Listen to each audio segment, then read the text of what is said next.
Hi student, स्वागत है आपका मेरे YouTube चैनल पर। आज हम हाजिर हैं क्लास 10th के फिजिक्स के पहले चैप्टर को लेकर, प्रकाश का परावर्तन को लेकर। तो बने रहिए मेरे साथ।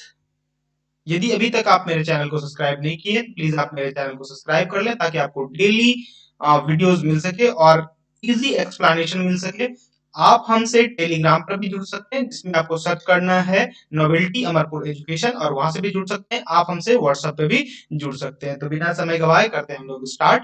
कहता है किरण आरेखों का उपयोग करके गोलीय दर्पण द्वारा प्रतिबिंब का निरूपण। हम लोग यहाँ देखेंगे कि किस तरह से गोलीय दर्पण द्वारा प्रतिबिंब बनता है। तो एक झलक हम लोग देख लेते हैं। मान लीजिए ये हमारा कौन सा लेंस है, सॉरी दर्पण है। ये हमारा अवतल दर्पण है। क्या है? अवतल दर्पण है। और ये हमारा इसका पोल होता है, जिसको हम लोग ध्रुव बोलते हैं। ये इसका फोकस कहलाएगा और ये सेंटर कहलाएगा। आप लोग को पता है कि फोकस जो है वो क्या होता है, वक्रता त्रिज्या की आधी होती है। मान लेते हैं हम लोग क्या है कि कोई वस्तु स्थित है वक्रता केंद्र पर, और वो सीधा फोकस से होते हुए निकल जाती है, और दूसरी जो है ठीक यहाँ फोकस से निकलेगी, और ये क्या होगा, ये ऐसे निकल जाएगा। तो यहाँ जो कि है, यहाँ दोनों पे मिल रहा है, तो ये क्या होगा, प्रतिबिंब। मान लेते हैं ये ए भी हमारा वस्तु है, तो यहाँ बी डैश और ए डैश क्या होगा, प्रतिबिंब होगा। तो ठीक इसी प्रकार से हम लोग देख सकते हैं कि उत्तल दर्पण में भी ठीक इसी तरह से प्रतिबिंब बनता है। तो इसमें भी जस्ट वही सब सारा चीज होगा। ये हमारा P होगा, ये हमारा C होगा, और ये हमारा क्या होगा, F होगा। चलिए मान लेते यहाँ कोई वस्तु खड़ी है, एक रेखा जो है कि वो यहाँ से जाएगा और अंदर की ओर नहीं जाके ये मुड़ जाएगा। क्यों? तो अंदर जो देख रहे हैं वो क्या है, कलई किया हुआ है। क्या है? कलई किया हुआ। थोड़ा सा इसको और सीधा करते हैं इरेज करके। ये ऐसे होगा। एक सेकंड, थोड़ा पेन सेलेक्ट कर लेते हैं। ये बिल्कुल इस तरह से होगा, ताकि ये जो है कि यहाँ से मुड़ सके। सॉरी, परावर्तन के बाद ये ऐसे। एक सेकेंड, थोड़ा सा इसको इरेज करते हैं यहाँ पे ऐसे। एक सेकेंड, गिव मी सम सेकेंड। ये रहा ऐसे। ये कहां से जाएगा, फोकस से, डॉट डॉट में। किससे जाएगा, डॉट डॉट में, फोकस से। और दूसरी लाइन जो है वो कहां से जाएगी, ये यहां तक, और उसके बाद डॉट डॉट में वक्रता केंद्र से जाती है। जहां दोनों कट रहा है, यहाँ दोनों कट रहा है, ये क्या कहलाएगा, हमारा प्रतिबिंब कहलाएगा। मान लेते हैं ये ए भी हमारा वस्तु है, ये ए डैश और बी डैश जो है हमारा प्रतिबिंब कहलाएगा। और ये कैसा प्रतिबिंब होता है, काल्पनिक होता है, जिसको हम लोग आगे पढ़ेंगे। और ये ऐसे आती है और ये ऐसे निकल जाती है। तो चलिए बढ़ते हम लोग अगली स्लाइड की तरफ, देखते हैं किस तरह से अगले विभिन्न स्थितियों में प्रतिबिंब बनता है। तो कहता है पहला बिंब की स्थिति जो है वो हम लोग ले लेते हैं कि जब वस्तु अवतल दर्पण के फोकस और ध्रुव के बीच में स्थित हो। क्या हो, फोकस के ध्रुव, यहाँ गोलीय दर्पण द्वारा प्रतिबिंब का बनने में हम लोग ले सकते हैं तथा एफ के बीच स्थित हो। तो देखिए पी और एफ के बीच में स्थित होता है, तो इसका कैसा बनता है। ये रहा हमारा अवतल दर्पण। ये ऐसे हम लोग निकाल बना लिए। और यहाँ देखिए ये हमारा P है, ये हमारा C है, और ये हमारा क्या है, F है। इस बार वस्तु कहाँ स्थित है, P यानी ध्रुव और फोकस के बीच में। तो एक प्रकाश जो है वो यहाँ से निकलते हुए ऐसे जाएगी। अच्छा, और फिर परावर्तित होके कहाँ से निकल जाएगी, फोकस से। अच्छा, ये इधर क्या होगा, काल्पनिक रूप से ऊपर की ओर आएगा। कैसे आएगा, काल्पनिक रूप से। और दूसरा क्या होता है, बिल्कुल यहाँ से इसको छूते हुए, ये थोड़ा सा यहाँ छूते हुए आगे निकलेंगे, और इसको काल्पनिक रूप से हम लोग बढ़ाएंगे। ये दोनों जहां कट रहा है वही हमारा क्या होगा, इसको थोड़ा पीछे ले जाते हैं। देखिए कैसे कैसे प्रकाश गया ऐसे, फिर परावर्तन के बाद यहाँ, और ये जिस तरह से गई उसी तरह से वापस आ जाएगी। तो देखिए यहाँ दोनों मिल रहा है, तो ये हमारा क्या कहलाएगा, प्रतिबिंब कहलाएगा। मान लेते हैं ये हमारा ए बी वस्तु है, यहाँ ए डैश और बी डैश क्या होगा, प्रतिबिंब बनेगा। अच्छा यहाँ देखिए कैसा बन रहा है भाई, सीधा बन रहा है, सीधा, और क्या, काल्पनिक।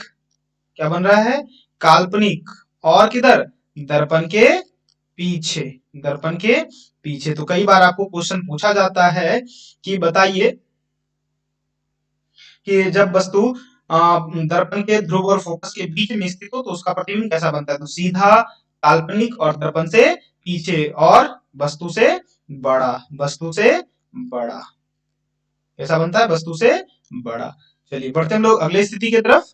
अब है जब फोकस पर स्थित हो, किस पे स्थित हो, फोकस पर स्थित हो। तो देखिए इसका भी हम लोग सेम कॉपी करते हैं यहाँ। चलिए ऐसा हम लोग ले लिए, ये कर लिए, आप लोग नाप के बनाइएगा अपनी कॉपी में, तो आपको एकदम परफेक्ट परफेक्ट दिखेगा। ये पी हो गया, ये हमारा सी हो गया, और ये हो गया एफ। इस बार वस्तु जो है कि यहाँ पे स्थित है, कहाँ है, यहाँ पे। तो एक प्रकाश जो है वो इधर से जाएगी और फिर परावर्तन के बाद फोकस से निकल जाएगी, और दूसरी जो है वो ऐसे जाएगी और फिर वापस इसी दिशा में लौट भी आएगी, लेकिन ये ऐसे होता है, ठीक। इसको यदि हम और आगे की ओर बढ़ाएं, इसको और आगे की ओर बढ़ाएं, तो देखिए दोनों के बीच में दूरी सिकुड़ रहा है, यानी अनंत पे जाके ये क्या होगा, कहीं ना कहीं मिल जाएगा, यानी ऐसा। तो यहाँ जो प्रतिबिंब बन रहा है वो कहाँ बन रहा है, अनंत पे। तो हमको पता नहीं कि इधर कौन सा स्थान होगा, ये इधर। तो हम लोग क्या लिखते हैं, आ, पूछा पहला कि प्रतिबिंब कैसा होगा, तो वास्तविक होगा। क्या होगा, वास्तविक। क्यों, तो यहाँ देखिए कि दोनों रियल रेखा जा रही थी, क्योंकि वहां हम लोग काल्पनिक दिखाए थे। वास्तविक, उल्टा, वस्तु से बहुत बड़ा, वस्तु से बहुत बड़ा, और कहा, अनंत पर। कहा, अनंत पर। कहां बनेगा, अनंत पर। चलिए अब देखते हैं इसके साथ ही अगली स्थिति को। मान लीजिए हमारे यहाँ इसको लिख दीजिएगा ए भी वस्तु। अब अगली स्थिति में देखते हैं कि कैसा बनता है हमारा प्रतिबिंब। अब है सी और एफ के बीच, क्या है, सी और एफ के बीच। तो फिर वही कंडीशन हम लोग करते हैं। ये हमारा हुआ अवतल दर्पण, और ये हमारा प्रकाश अक्ष, ये पी, ये सी, और इसके आधे में वस्तु इस बार हमारा कहाँ है, यहाँ पे। एक रेखा ऐसे जाएगी और ये फिर फोकस से निकलेगी, ये ऐसे हम लोग कर देते हैं। थोड़ा हम पेन टैब से लिख रहे हैं तो इसलिए हमको थोड़ा सा उतना परफेक्ट नहीं हो पा रहा, लेकिन आप कॉपी पे बनाइए, बहुत ही अच्छा बनेगा। और दूसरी रेखा ऐसे निकलेगी, थोड़ा और हम लोग इसे दर्पण को बढ़ा देते हैं, और जब इसको नीचे की ओर बढ़ाएंगे, थोड़ा सा मिस्टेक हो गया, देखिएगा जब इसको हम लोग और नीचे की ओर बढ़ाएंगे तो ये एक जगह आके क्या होगी, कट जाएगी। क्या होगा, एक जगह आके ये कट जाएगी। एक सेकंड, हाँ। तो ये क्या होगा, एक जगह आके कटेगी एक दूसरे को, और जहां कटेगी वही क्या होगा, हमारा प्रतिबिंब बनेगा। तो यहाँ भी देखिए वास्तव में दोनों रेखाएं कट रही है, वास्तव में। मान लेते हैं हमारा ए भी वस्तु है, तो ये हो जाएगा बी डैश और ए डैश। कहाँ बन रहा है, अनंत और वक्रता केंद्र के बीच। तो देखिए इसका क्या होगा, प्रतिबिंब लिखेंगे उल्टा, क्या लिखेंगे, उल्टा वास्तविक, क्या, उल्टा वास्तविक वस्तु से बड़ा।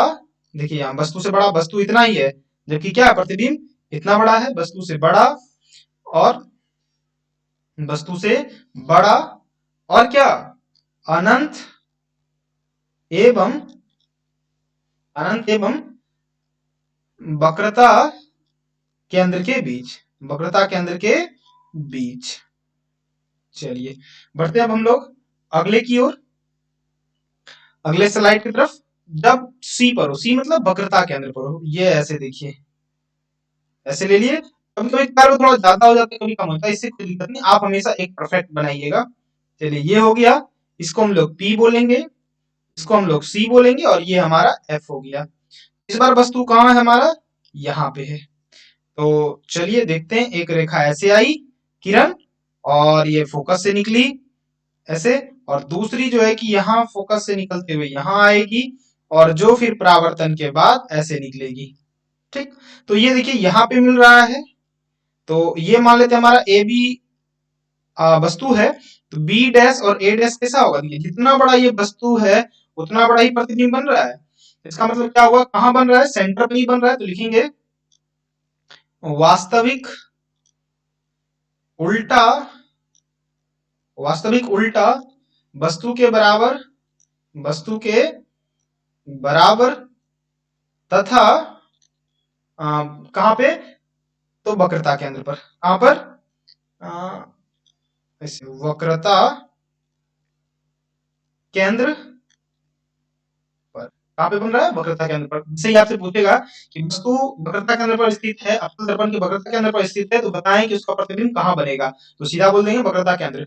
वास्तविक बनेगा या काल्पनिक? वास्तविक। उल्टा या सीधा? तो उल्टा। वस्तु से बड़ा या फिर छोटा? तो लिखेंगे वस्तु के बराबर। तो इस तरह से ऑब्जेक्टिव क्वेश्चन आता है। चलिए अगला देखते हैं हम लोग। कहता है प्रतिबिंब की स्थिति में सी से परे, मतलब सी से दूर हो। क्या हो? सी से दूर। जस्ट ऐसे देखिए, ये बना और इसको ऐसे कर देते हैं, ये P बना, ये C और ये F। इस बार यहां स्थित है वस्तु। चलिए यहां से गया एक रेखा जो फोकस से हमेशा गुजरती है, ये ऐसे। अच्छा, दूसरा कहां से निकलेगी? वक्रता केंद्र से होते हुए। कहां से निकलेगी? वक्रता केंद्र से होते हुए। ये रहा, ये ऐसे। तो देखिए यहाँ, और फिर इसी दिशा में वापस भी चला जाएगा। तो इस बार वस्तु यदि हमारा ए बी है, तो यहाँ देखिए प्रतिबिंब बन रहा है यहाँ पे। तो ये लिखेंगे बी डैश ए डैश। अच्छा, तो कैसा कैसा बन रहा है? वस्तु बड़ा है और ये छोटा है। अच्छा, वास्तविक बन रहा है और कहाँ? वक्रता केंद्र और यहाँ देखिए फोकस। वक्रता केंद्र और फोकस के बीच में बन रहा है। पॉइंटर को देखिए, तो लिखेंगे वास्तविक, वास्तविक वस्तु से छोटा, वस्तु से छोटा और कहां पे? वक्रता केंद्र तथा फोकस के बीच। कैसा बन रहा है? तो छोटा। कैसा बन रहा है? छोटा। चलिए बढ़ते हम लोग अगले को स्लाइड की तरफ। अब कहता है जब अनंत पर स्थित हो। कहां पर स्थित हो? अनंत पर स्थित हो। देखिए, तो अनंत पे स्थित होता है, मान लेते हैं ये हमारा अनंत पे स्थित होगा। ये हमारा P हो गया, ये हमारा F हो गया, ये हमारा C हो गया। अब ये तो नहीं पता कि अनंत पे कितना दूर पे वस्तु है, तो क्या होगा भाई? मान लेते हैं एक किरण ऐसे आया और फिर ऐसे निकल गया, और दूसरा जो है कि ऐसे आया और ऐसे निकल गया। एक सेकेंड। तो देखिए ये दोनों कहाँ कट रहा है? यहाँ पे। कहाँ कट रहा है? यहाँ पे। अब अनंत में कितना बड़ा वस्तु है? तो हम लोग जैसे सूर्य चंद्रमा सब तारे सबको दिखते हैं, कितना छोटा दिखता है, वो अनंत पर है। तो इसी तरह से यहाँ भी वस्तु का जो प्रतिबिंब है बहुत छोटा होगा। तो लिखेंगे छोटा वास्तविक उल्टा और क्या? फोकस पर। कहां पर? फोकस पर। तो ये हो गया हमारा अनंत पर जब वस्तु स्थित होता है तो कैसा बनता है। चलिए अगला स्लाइड की ओर चलते हैं। तो ये था अभी तक की जितनी भी स्थिति होती है, आप सबको हम लोग समराइज करके देख लेते हैं। P तथा F के बीच हो तो दर्पण की स्थिति कैसी होगी? दर्पण के पीछे बनेगा और कैसा? बड़ा बनेगा। आवासी या सीधा? आवासी तथा क्या बनेगा? सीधा। चलिए कहता है फोकस पर। जब फोकस पे रहता है तो उसका प्रतिबिंब कहां बनता है? अनंत पे। ऐसा अत्यधिक आवर्धित, बहुत बड़ा, वास्तविक और उल्टा। C तथा F यानी वक्रता केंद्र और F के बीच हो तो C से परे बनता है। C से परे मतलब वक्रता केंद्र और अनंत के बीच। कैसा बनता है? बड़ा बनता है, वास्तविक तथा उल्टा बनता है। कैसा बनता है? वास्तविक तथा उल्टा। यदि C पर हो तो उसका प्रतिबिंब C पर ही बनता है, और जितना बड़ा वस्तु होता है उतना ही बनता है, और वास्तविक तथा कैसा बनता है? उल्टा बनता है। वास्तविक तथा उल्टा बनता है। और जब C से परे यानी C और अनंत के बीच में हो तो F तथा C के बीच में ये वाला देख सकते हैं, C से परे ये वाला, ये देखिए ये वाला। तो कैसा बनेगा भाई? छोटा बनता है, वास्तविक और उल्टा। कहाँ? F तथा C के बीच। और अनंत पर जब हो तो फोकस पर। अभी लास्ट स्लाइड देखे थे ये वाला, ये वाला जो है ये वाला। अब देखिए कैसा बनता है? अत्यधिक छोटा बिंदु साइज का, मतलब बहुत छोटे से तारा वगैरह से उनको देखते हैं, वास्तविक और उल्टा। चलिए मेरे चैनल को आप सब्सक्राइब भी करते जाइए ताकि आपका क्लास 10 का पूर्ण रूप से तैयारी हो सके। चलिए अब अगला सवाल देखते हैं क्या कहता है। कहता है गोलीय दर्पण की वक्रता त्रिज्या 10 cm है, तो उसकी फोकस दूरी। तो देखिए आर दिया हुआ है, क्या दिया हुआ है? R 20 cm। अच्छा ये बताइए इसकी फोकस दूरी क्या है? धनात्मक है। इसके बारे में भी हम लोग आगे जाके पढ़ेंगे। तो एफ बराबर होता है आर बाय टू। एफ बराबर आर बाय टू, 20/2 यानी कितना?